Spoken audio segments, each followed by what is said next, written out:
So hello guys, welcome to my YouTube channel. It's Shushruth Odhikari. You are watching Shushruth Odhikari MBBS channel. তো নিটের আর 10-15 দিনই বাকি আছে। তো এই সিচুয়েশনে যেটা সবচেয়ে বেশি মানে আমাদের অ্যাংজাইটি কাজ করে যে না এবারে কাট অফ কীরকম হতে চলেছে আর কত নাম্বার পেলে আমি একটা সেফ জায়গায় থাকবো। তো আজকের ভিডিওটা বিশেষ করে কাট অফ রিলেটেডই ভিডিও।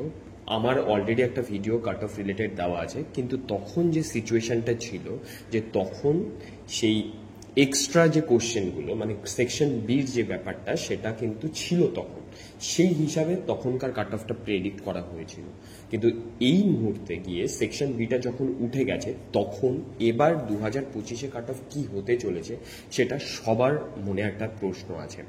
তো আমি প্রথম কথা এটাই বলবো যে কাট অফ কখনো কমবে না। তোরা যারা এক্সপেক্ট করছিস বা অন্য কোনো ইউটিউব ভিডিও থেকে দেখছিস যে কাট অফ কমে যাবে এবার যেহেতু সেকশন বি উঠে গেছে, 180 মিনিটের মধ্যে 180টা কোশ্চেন অ্যান্সার করতে হবে, তার মানে সেখানে ভুলের চান্স বেশি হয়ে যাবে, ভুল বেশি হবে, তার জন্য কাট অফ মার্কস ডিক্রিজ হবে, এটা হওয়ার পসিবিলিটি খুব কম। কারণ যে 30,000 স্টুডেন্ট সিলেক্ট হবে, ঠিক আছে, যে 30,000 গভর্নমেন্ট সিট আছে, 30,000 যে স্টুডেন্ট সিলেক্ট হবে তারা অতটাই অ্যাকুরেসি নিজেদের মধ্যে ডেভেলপ করে নেয় যে সিলি মিস্টেক হলেও সেটা ওই 4-5টা কোশ্চেনই হবে, ঠিক আছে, তার বেশি হবে না। তো সেই হিসাবে যদি আমরা এবারে কাট অফগুলো প্রেডিক্ট করতে থাকি, তোরা সবাই জানিস এত বছর থেকে কাট অফের ভিডিও দেখছিস, সবার ধারণা হয়ে গেছে কাট অফ কী কী জিনিসের উপর ডিপেন্ড করে। একটা হচ্ছে কোশ্চেনের প্যাটার্নের উপর, কোশ্চেনের ডিফিকাল্টির উপর অবশ্যই ডিপেন্ড করে, তার সাথে সাথে নাম্বার অফ ক্যান্ডিডেটের উপর ডিপেন্ড করে। এবার নাম্বার অফ ক্যান্ডিডেট কমে গেছে, কিন্তু তোকে একটা জিনিস মাথায় রাখতে হবে সব সময় যে নাম্বার অফ ক্যান্ডিডেট যারা অ্যাকচুয়াল কম্পিটিশনটা দিচ্ছে তাদের সংখ্যা কিন্তু সেই 2 লাখ, 2 লাখের নিচে যারা মানে 2 লাখ, এই 2 লাখ স্টুডেন্টরা যারা সিনসিয়ারলি পড়াশোনা করবে এবং সিনসিয়ারলি প্রিপেয়ার করবে এবং সিনসিয়ারলি পরীক্ষাটাও দেবে। তো ব্যাপারটা এটাই যে ওই 14-15 লাখের পরে কতজন বেশি হচ্ছে কতজন কম হচ্ছে তার উপর অতটা একটা মানে এফেক্ট পড়বে না। হয়তো ওই 1 লাখ 2 লাখের মধ্যে 200, 300, 400, 500 বা 1000, 2000 স্টুডেন্ট সিলেক্ট হবে, তো সেটা বিশেষ কোনো ফ্যাক্টর ক্রিয়েট করবে না। তো আমাদের প্রথম যেটা কাজ হবে 2020 থেকে 2024 অব্দি ট্রেন্ডটা যদি আমরা একবার লক্ষ্য করি, তোরা জেনারেল ক্যাটাগরিতে কাট অফ যেটা দেখবি, জেনারেল ক্যাটাগরিতে 2020-তে 572 কাট অফ ছিল, ঠিক আছে, 2021-এ 572, 2022-এ সেটা হয়ে গেছে 573, 2021-এ কিন্তু প্রথম গ্রুপ বির ইন্ট্রোডাকশন হয়েছে, তারপরে কিন্তু কাট অফ 2020 থেকে বেশি কিছু এগোয়নি। তারপরে 2022-এ কিন্তু তখনও গ্রুপ বি ছিল, তখন কিন্তু 573 কাট অফ, মানে 1 নাম্বারই শুধু ডিফারেন্স এসে। তার মানে তোরা এখান থেকে একটা ধারণা করতে পারছিস যে গ্রুপ বির ইন্ট্রোডাকশন অথবা থাকা না থাকাটা খুব একটা বড় ফ্যাক্টর নয়। তারপরে 2023-এ 589 কাট অফ এবং 2024-এ যেটা কাট অফ দাঁড়ালো সেটা হচ্ছে 635, তাই তো 2024-এ কাট অফ গিয়ে দাঁড়ালো 635। এবার ওবিসি এর ক্ষেত্রে যদি তোরা লক্ষ্য করিস তাহলে ওবিসির ক্ষেত্রে ফিক্স 566, সেখান থেকে 2021-এ 572, তারপরে 573, তারপরে 588 2023-এ এবং লাস্ট ইয়ার যেটা ছিল সেটা হচ্ছে 631। এটা আমার প্রেডিক্টেড কাট অফ ছিল, কিন্তু আমি প্রেডিক্ট করেছিলাম 631 কাট অফ হবে। কারণ ওবিসি বির ক্ষেত্রে যদি তুই লক্ষ্য করিস 556, 568 2021-এ, 2022-এ 568, তারপরে 582 এবং সর্বশেষ 625, ঠিক আছে।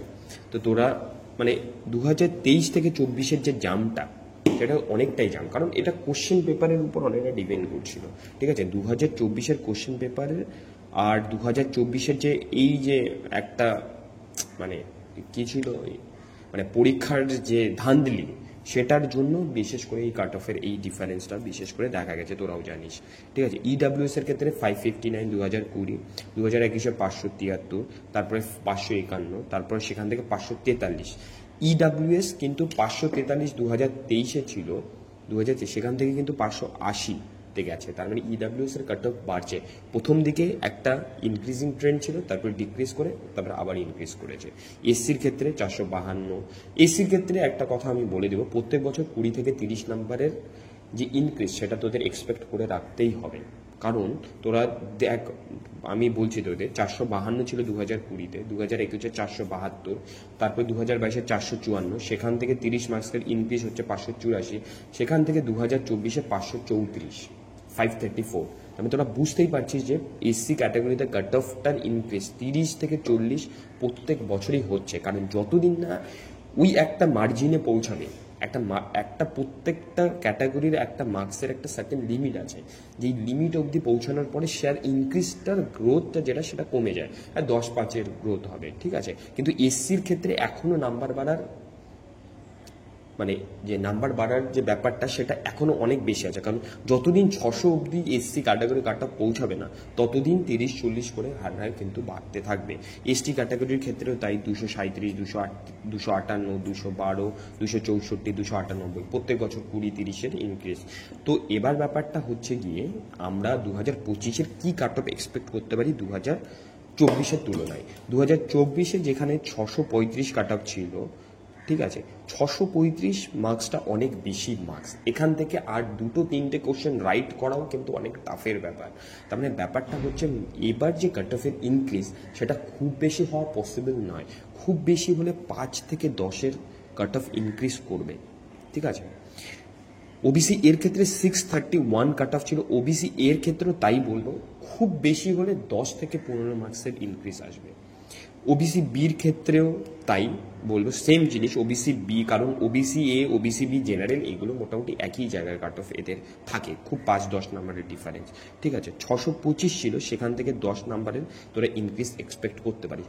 ইডাব্লিউএস এর ক্ষেত্রে যেটা ব্যাপার, ইডাব্লিউএস এর 580 মার্কস ছিল লাস্ট ইয়ারে কাট অফ 580 মার্কস, সেখান থেকে ইডাব্লিউএস এর যেটা পসিবিলিটি, কারণ 600 এখনো টাচ করেনি ইডাব্লিউএস এর, সেখান থেকে আমার যেটা এক্সপেকটেশন যে ইডাব্লিউএস এর ক্ষেত্রে ইনক্রিজটা 20 থেকে 25 মার্কসের হওয়ার পসিবিলিটি আছে। তার মানে তোরা 600+ স্কোর ধরে রাখতে হবে, এটা একটা সেফ স্কোর। তোরা কেউ যদি ভাবিস এই যে 640 তুই এবারও পাবি, তা না, 635 এবার যে পেয়েছে সে এবার 2025-এ ভাববে যে আমি 635 পেয়ে চান্স পেয়ে যাব, সেটা তোদের ভুল ধারণা। 635 পেয়ে এবার চান্স পাওয়ার কিন্তু প্রবাবিলিটি কম, সেটা তোদের ভাবতে হবে। কারণ লোকের মাইন্ডসেট একটা তৈরি করে নিয়েছে যে 635-এ এবার সিলেকশন হবে না, 635-এর থেকে বেশি পেতে হবে, তার জন্যই কিন্তু মার্কসটা অনেকটা বেড়ে যাবে, সেই হিসাবে লোকে প্রিপেয়ার করবে নিজেকে। নেক্সট যেটা আছে ইডাব্লিউএস এর ক্ষেত্রে বললাম যে 20 থেকে 25 মার্কসের ইনক্রিজ এক্সপেক্ট করি। এসসির ক্ষেত্রে সেটা হয় দাঁড়াবে 30 থেকে 40 মার্কসের ইনক্রিজ, ঠিক আছে। তার মানে এসসিতে যেটা পসিবল যে 30 থেকে 40 মার্কসের ইনক্রিজ হবে, এসটির ক্ষেত্রে তাই 30 থেকে 40 মার্কসের ইনক্রিজ। তো যেটা মানে সামারি দেবো এবার 2025-এ তাহলে কাট অফ কী হতে চলেছে। 2025-এ যা কাট অফ হবে জেনারেলের ক্ষেত্রে 645 একটা সেফ স্কোর, 640-এ চান্স পাওয়ার একটা প্রবাবিলিটি থাকবে। ওবিসি এর ক্ষেত্রে 636, 636, ঠিক আছে। 640 ইজ এ সেফ স্কোর, 640 বা 45 হবে একটা সেফ স্কোর, কিন্তু 635 বা 36-এর চান্স পাওয়ার একটা প্রবাবিলিটি থাকবে। নেক্সট হচ্ছে ওবিসি বি, এর ক্ষেত্রে বলবো যে 630-এ চান্স পাওয়ার সম্ভাবনা থাকবে, কিন্তু 635 হবে সেফ স্কোর। বলছি না যে 630 পেলে তুই চান্স পেয়ে যাবি, কিন্তু 635 হচ্ছে একটা সেফ স্কোর। ইডাব্লিউএস এর ক্ষেত্রে 600+ তোমাকে স্কোর করতেই হবে এবার। এসসির ক্ষেত্রে 550+ তোমাকে টার্গেট করতেই হবে, 555-র দিকে হবে একটা সেফ স্কোর। এসটির ক্ষেত্রে তাই 315, 320 হচ্ছে সেফ স্কোর। এই হচ্ছে কাট অফের প্রেডিকশন। তোদের এখন কাজ কি হবে, হাই স্কোর একটা এজিউম করে সেটাকে টার্গেট করে প্রিপেয়ার করা, নাকি এটা দেখে ডিমোটিভেটেড হয়ে যাওয়া যে কাট অফ ইনক্রিজ করে আমার দ্বারা তো পসিবল নয়।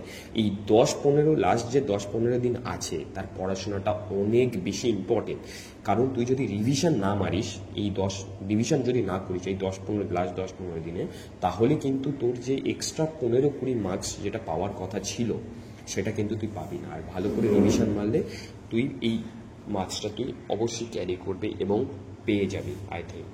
তো আজকের ভিডিওটা এই অবধি। নেক্সট আরও ভিডিও আসতে চলেছে সেম কাট অফ রিলেটেড, যেরকমভাবে সব কিছুর ইমপ্রুভমেন্ট হবে, ডেভেলপমেন্ট হবে, সেইভাবে আমার ভিডিও আসতে চলে যাবে। আচ্ছা, থ্যাংক ইউ।